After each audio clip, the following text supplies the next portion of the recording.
उसने कहा था कि इंडिया का जो लैंड है वो बहुत ही फर्टाइल है और यहाँ पर कोई भी क्रॉप पेस्ट से अफेक्टेड नहीं है। इसने खुद लिखा है कि इंडियन फार्मर्स और इंडियन इंसेक्ट इकोसिस्टम उसके लिए प्रोफेसर के जैसा है।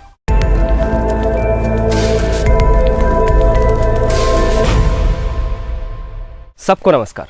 Albert Howard, father of organic farming, बस आपको इतना ही पता है, बाकी आपको नहीं पता है। क्या है कि इंडियन एग्रीकल्चर जो है ना वो एक डार्क वेब जैसा है। यहाँ पर आपको 1% ही बताया जाएगा, बाकी 99% आपको बताया नहीं जाएगा, आपको खुद से ढूंढना होगा। एल्बर्ट हावर्ड वो खुद इंडिया में नहीं आया था, उसको ब्रिटिश गवर्नमेंट ने बोला था कि तुम इंडिया में जाओ और इंडिया का फार्मिंग सिस्टम को स्टडी करो और इंडियन फार्मिंग सिस्टम को और भी अच्छे से मॉडिफाई करो। अब इंडिया में आने के बाद इधर उसने जो एक्सपीरियंस किया, जो रियलाइजेशन उसने किया, उसका ऊपर एक उसने बुक लिखा था। अब यहाँ पर देख सकते हैं, मैंने पेज नंबर मेंशन कर दिया है। उसने क्या कहा था? उसने कहा था कि इंडिया का जो लैंड है वो बहुत ही फर्टाइल है और यहाँ पर कोई भी क्रॉप पेस्ट से अफेक्टेड नहीं है। इसलिए उसने खुद लिखा है कि इंडियन फार्मर्स और इंडियन इंसेक्ट इकोसिस्टम उसके लिए प्रोफेसर के जैसा है।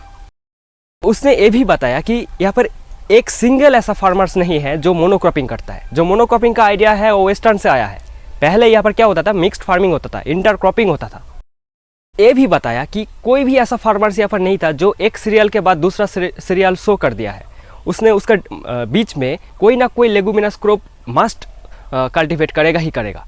इसका मतलब क्या है? ये जो लेगुम इफेक्ट है वो हमारा फार्मर्स को बहुत पहले से ही पता लगा था, लेकिन वेस्टर्न एग्रीकल्चर साइंस का अगर बात करें तो ये लेगुइंग इफेक्ट कुछ साल पहले ही पता चला था। तो उसने इंडिया में आने के बाद क्या लिखा कि लैंड बहुत ही फर्टाइल है, कोई पेस्ट का प्रॉब्लम नहीं है, लेगुइंग इफेक्ट सबको पता है, क्रॉप रोटेशन ठीक से किया जा रहा है, मोनोक्रॉपिंग नहीं है, मिक्स्ड क्रॉपिंग और इंटरक्रॉपिंग है। लेकिन वेस्टर्न एग्रीकल्चर को क्या बात है, लेगुइंग इफेक्ट उसको कुछ 100 साल पहले उसको पता चला था। मोनोक्रॉपिंग कर रहे थे, कोई आइडिया ही नहीं था अच्छे से मिक्स क्रॉपिंग और इंटरक्रॉपिंग क्या होता है। पेस्ट का प्रॉब्लम सॉल्व करते करते पेस्ट का प्रॉब्लम और भी इंक्रीज कर रहा है। इंसेक्ट को एक इकोसिस्टम का पार्ट ना समझ के एक पेस्ट समझा था, इसलिए पेस्ट प्रॉब्लम उधर इतना ज़्यादा था। लेकिन हमारा जो इंडियन एग्रीकल्चर है वो पर इंसेक्ट को पेस्ट नहीं माना जाता, उसको एक इकोसिस्टम का पार्ट माना जाता है, उसको एक नेचर का पार्ट माना जाता है। तो ये होता है साइंस। एल्बर्ट हावर्ड ने यह भी देखा कि इंडियन फार्मर्स असल में क्या यूज़ कर रहा है, काउ डंग यूज़ कर रहा है। काउ डंग यूज़ करने की वजह से क्या हो रहा है, जो वाटर होल्डिंग कैपेसिटी है वो 3 टाइम्स ज़्यादा है जो सॉइल का वेट है उससे। काउ डंग के वजह से सॉइल में ज़्यादा जान आ रहा है क्योंकि इसमें ज़्यादा लिविंग ऑर्गेनिजम्स ग्रो कर रहा है और एज ए रिजल्ट बहुत ज़्यादा प्रोडक्टिविटी मिल रहा है। तो ये जो बुक एल्बर्ट हावर्ड ने लिखा था, इस बुक को बेस करके ही सॉइल फाउंडेशन को बनाया गया था यूके में। अब उसी टाइम रोडेल नाम का एक साइंटिस्ट, उसने खुद इंडिया में आया था और एल्बर्ट हावर्ड से मिले थे। जो साइंटिस्ट रोडेल है वो भी बहुत बड़ा विज्ञान था ऑर्गेनिक फार्मिंग में। और एल्बर्ट हावर्ड का इस नॉलेज को इंडिया से लेने के बाद यूके में या फिर वेस्टर्न कंट्रीज में ऑर्गेनिक फार्मिंग का एक रिवोल्यूशन स्टार्ट हो गया था। अब ये सारे सच्चाई आपको बताया नहीं जाएगा। ब्रिटिशर्स का पहले इंडियन एग्रीकल्चर साइंस कैसा था वो आपको बताया नहीं जाएगा। अब डॉक्टर वंदना शिवा को आप जानते हो, इसने जब इस मुद्दे को उठाया था, वंदना शिवा के ऊपर क्या एलिगेशन आया था जानते हो?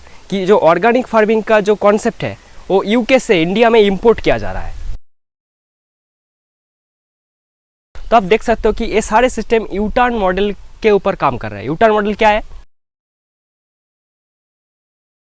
तो पता है आपको कि फॉरेन जो साइंटिस्ट है वो कैसा काम करते हैं? इंडिया में आते हैं, इंडिया का जो नॉलेज है उसको लेने का कोशिश करते हैं, ले नहीं पाता पूरा, जितना भी लेता है, जितना भी डाइजेस्ट होता है उससे उसको लेकर ही फिर वापस कंट्री में लौट जाता है।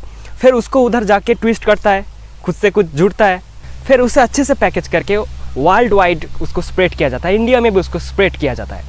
वो असल में हमारा नॉलेज है, जो हमारा 100% नॉलेज था उससे सिर्फ 1% नॉलेज लेके उसने ऐसा कर रहा है। फिर आप एग्रीकल्चरिस्ट ही जब उस नॉलेज को देखोगे तो आप कहोगे कि वो वाह व्हाट ए ग्रेट नॉलेज। आपको समझ में नहीं आता कि वो चोर होते हैं। वो इंडिया जो नॉलेज है उसको ले जाता है, उसको फिर मॉडिफाई करके उसको अच्छे से ना समझ के उसको आपको फिर वही पढ़ाया जाता है। तो एल्बर्ट हावर्ड जो था वो बहुत ही अच्छा साइंटिस्ट था।